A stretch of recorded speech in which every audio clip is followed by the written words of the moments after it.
This is Lisa from Mobile Tech Review, and this is the ZTE Axon Elite. Now, the Axon, or Axon Pro as it's known, made the rounds a couple of months ago, and that one was an interesting phone. It was for the US market as well as overseas, and they had a really big marketing campaign for that one, and everybody wanted to know what the mysterious Axon phone was, and it turned out to be just a ZTE product, and company it's been around for a while making phones, usually lower-end phones, at least in the United States market. Well, they're back with the Axon Elite, and this one is an international model. It's not marketed specifically to the United States, so it has enough LTE bands to get you coverage in most countries in the world, but it doesn't cover all the bands.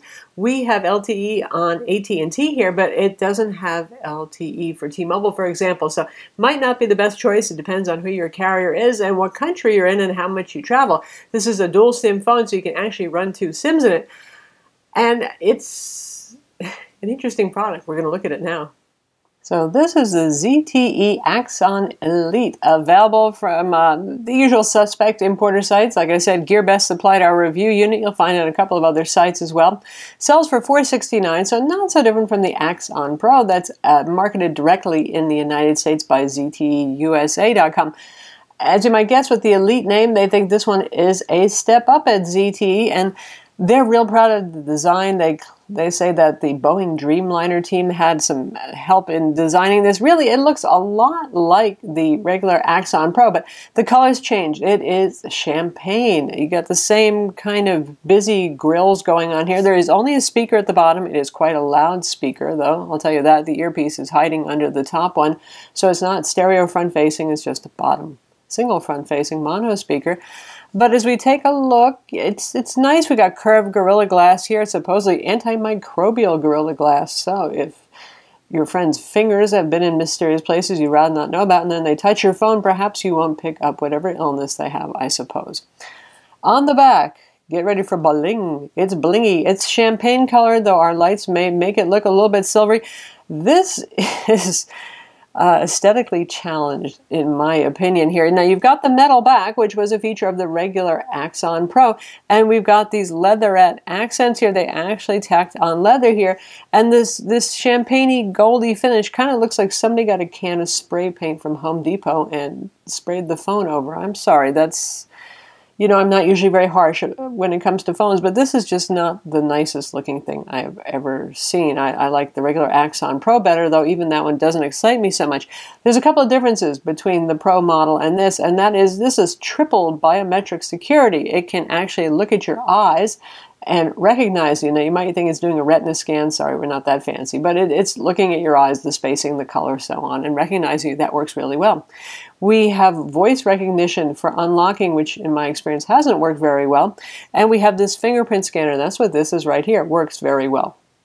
And you can train up to 5 fingerprints. Here we have the dual camera thing going on here. We have a 13 megapixel main camera and a 2 megapixel camera that's used for depth sensing. And when we show you the camera app, you'll understand there's a bokeh option. And if you enable that, it's going to use the depth difference there to try to create a little bit of background blur. For those who are into cameras, maybe about the level of a 1-inch sensor camera. Not quite even micro four thirds. We got a 2-tone LED flash on the back. This is a dual SIM model, and it has one of those carriers that holds both a microSD card and 2 nano SIMs if you pop that out. So you probably don't want to be taking your microSD card out a whole lot of the time. Works with cards up to 128 gigs. That's something different from the Axon Pro, which did not have expandable storage. There's 32 gigs of storage on here, and we have the Snapdragon 810. That's an octa-core processor clocked at 2 gigahertz. So fast as can be. Now, the ZTE designed this with a heat sink on the back, so it will get warm, but it hasn't gotten burning hot, and we haven't had serious throttling problems with it. Not a lot of phones have had the Snapdragon 810. The HTC One M9 would be another one that comes to mind, and the LG G Flex 2. It's your volume control over here. There's no dedicated camera shutter button this time around like there was on the Axon Pro. Up top is our headphone jack. Power button right there. And on the bottom, the usual micro USB 2.0 port. The battery is sealed inside. It is 3,000 milliamps. The Snapdragon 810 is a hungry beast, so battery life is okay. It is not stupendous. Unless you're a heavy user, it should make it through the day. meaning from, say, 8 a.m. to 11 p.m. With moderate to a little bit heavier than moderate use, you're probably going to want to give it a top up during the middle of the day. Happily, it supports Qualcomm QuickCharge 2.0, so you can charge it up quickly. The display is 1920 by 1080. This is their default dark theme with the gold accents. They've themed this poor devil up to the wazoo here. 1920 by 1080 IPS, good viewing angles on this very bright, very vivid display, and you have 3 different color saturation levels you can choose from. This is the middle of the road one. They have one that's a little bit more muted, and then there's one that is zingy, and it's, you know, it's not super AMOLED. It's never going to get that level of zingy colors, but it's a pretty nice display. When we'll look at some other content, you'll see actually how it looks. The regular Axon Pro is a 2K display, QHD display, otherwise known as, and, you know, I'm not really missing that here. This is 401 ppi. It's plenty sharp enough. What's not the sharpest and most compelling thing is the software on here. Thankfully, this can be fixed, and it's not too hard to do. But first, we're going to show you how it comes in its naked glory here. This is Android 5.0.2 Lollipop, not 5.1. So where the Axon Pro had a pretty clean Android experience and had 5.1, this is 5.0.2, and it has ZTE's MiFavor 3.2 UI on top, which is just odd and overbearing. Boy, if you had problems with TouchWiz, this is on Samsung phones, this is really gonna rattle your cage some. So you can see we have the white, gold, and black icons to go with the look of the phone. There is no tap the little button to go to the launcher screen. Instead, you have icons here. Now, a couple of them are actually labeled in Chinese, system tools and stuff like that.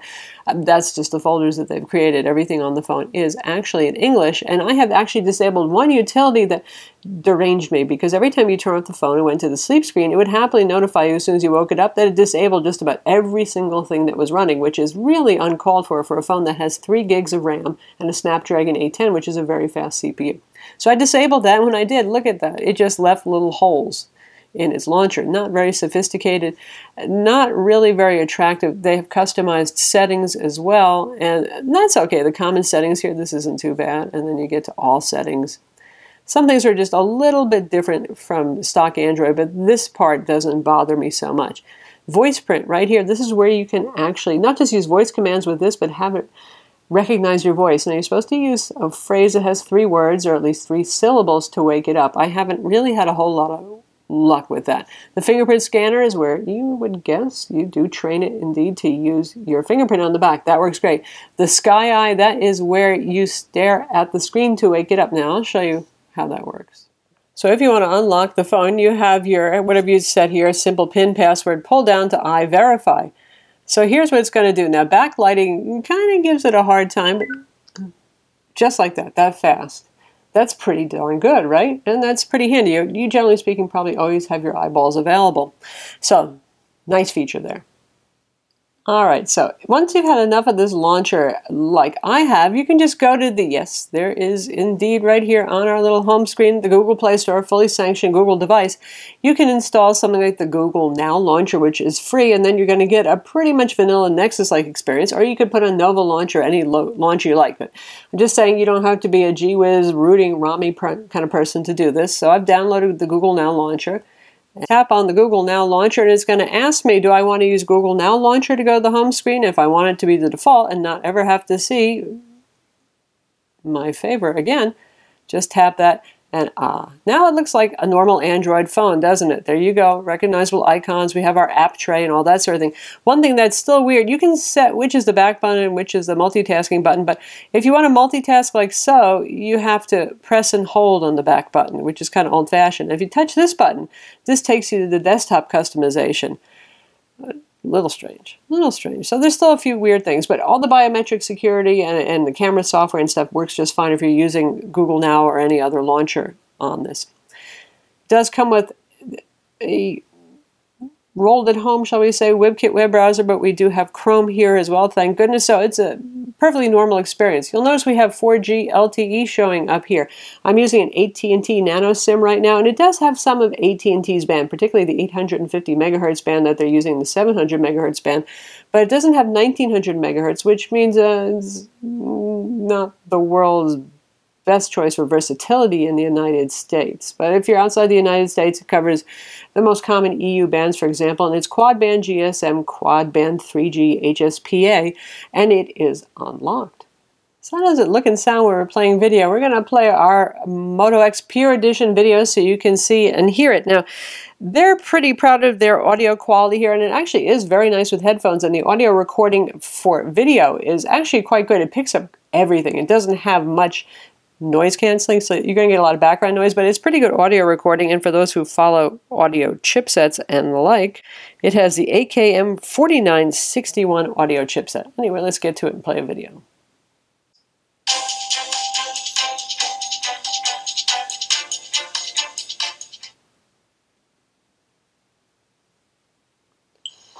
This is Lisa from Mobile Tech Review, and it's Moto X time again. This time we're looking at the 2015 edition, the Moto X Pure, known as the Moto X Style overseas. Same phone, different name in that way. So it is pretty loud, fairly full, a little bit harsh when you're up there at 3/4 volume like we started out, but overall not bad. And the screen is very nice looking for video. Likewise, it's pretty nice for photos too. Now we're going to show you some full screen samples of the camera here because it takes really stunning pictures, and that's an 8 megapixel front facing camera, also very good. So here we are in the camera application, and this can shoot 4K video, and it's pretty decent 4K video. Now, there's no mention of optical image stabilization with the video that I shot. I can tell you it sure didn't look like it had optical image stabilization for those of you who have shaky hands when you're taking pictures or shooting video. If you go to settings, right here you can see some options, full screen mode, whether you want that or not, shutter tone, geotagging, voice control for the camera, anti-banding, which is just the refresh rate right there. For video quality, time-lapse, focus lock when recording, which is an interesting idea. You don't usually see that on camera phones. And we've got timer, we've got HDR. HDR tends to over-exaggerate things. It's kind of the cliche version. And we have settings over here. Notice we have the bokeh setting. If we tap on that, you can actually set your virtual f-stop right over here and try to do background blur. Now, there's not much to blur in this shot, but we'll throw in some pictures of our Buddha statue outdoors with and without the bokeh function, and you can see the difference. It actually really works. And then we have modes over here. You've got full manual if you want, multi-exposure, panorama, slow motion, sports, you get the idea. And you can shoot video simply by switching back and forth. It's a little, slight bit laggy when shooting photos. Right now we've been doing that. You don't have to tap to focus, but I noticed when I was trying to capture our kitty, who's always on the move, that there was a little bit of a shutter delay there, but overall, really very good for still photos. Really impressed with this 13 megapixel camera. The bokeh feature, that's kind of nice, and it does make it look a little more SLR-like, but overall, shockingly good camera. It's one of the things that really saves it from the horrible software UI that it ships with and, well, the spray-on champagne finish.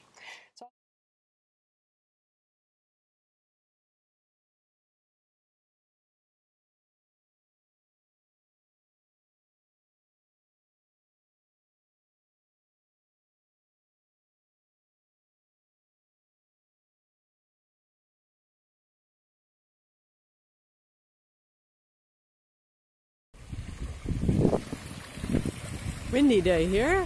4K video shot with the ZTE Axon Elite.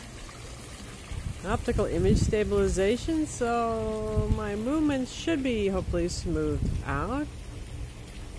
Let's see how it deals with that high contrast area. Let's just go. Finally, there it is. Stop whiting it out. It's also a fast performer with the Adreno 430 graphics inside, 3 gigs of RAM, 32 gigs of storage, and once again, that's Snapdragon octa-core CPU inside. You also have NFC, dual band Wi-Fi, AC, and Bluetooth. It's pretty good for a little Asphalt 8, so you can see how smoothly it plays. Boy, it does make a difference. I tell you, it's easier to be #1 when you're playing with a really fast phone.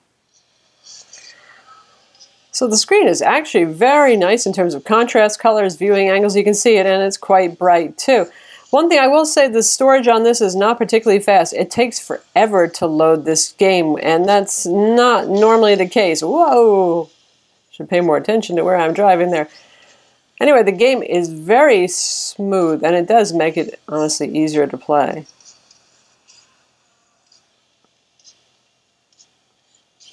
So that's Asphalt 8 on the ZTE Axon Elite.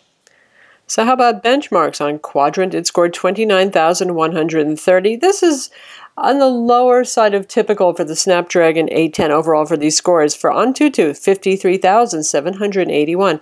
Geekbench 3, 1311 single core, 4104 multi-core. 3D Mark Ice Storm Unlimited, 26,485. That's a pretty respectable number right there. I suspect, given the heat issues with the Snapdragon 810, that it does moderate those CPU speeds, and that's why sometimes we don't see quite the benchmark numbers reaching the apex of Snapdragon 810-ness, which is something that should compete with the Exynos in the Samsung Galaxy S6 line and maybe just come in slightly below it. So how about data speeds? Well, right now we are on AT&T's LTE network, and that's a pretty respectable number. It's not the best that we've seen, and sometimes the network is actually optimized to recognize certain phone models and give them better throughput right there, but that's respectable enough. 19.2 megabit per second down and 7.12 up. Not too bad at all. If you're on, of course, 3G, you're going to get slower speeds, and if you're on T-Mobile, you will be getting 3G. Call quality on this, some people complain about the call quality on the Axon phones, and I actually haven't found it that bad. It's fairly clear. It's very usable. It's not the best that I've ever heard, but I had no trouble understanding the person I was talking to, and they had no trouble understanding me either. Now, how about LTE bands for those of you who are wondering if this is going to work for you? This supports bands 1, 3, 5, 7, 8, 12, 17, and 20. Yes, we have 12 for T-Mobile, but we don't have their other bands, so sorry about that. Like I said, as an international traveling phone, you'll probably pick up LTE in most places, but you probably won't get all the LTE bands. Certainly, you won't get all the LTE bands that are used in the United States, but enough to get by on, sure.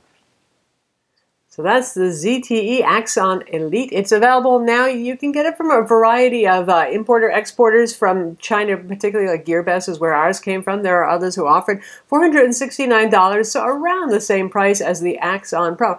A couple of improvements here, a couple of things that actually went down in terms of specs, but overall it's the most aesthetically challenged phone that I've ever reviewed that I actually think has some really good hardware, and I actually like it in a lot of ways. I'm Lisa from Mobile Tech Review. Don't forget to hit that subscribe button.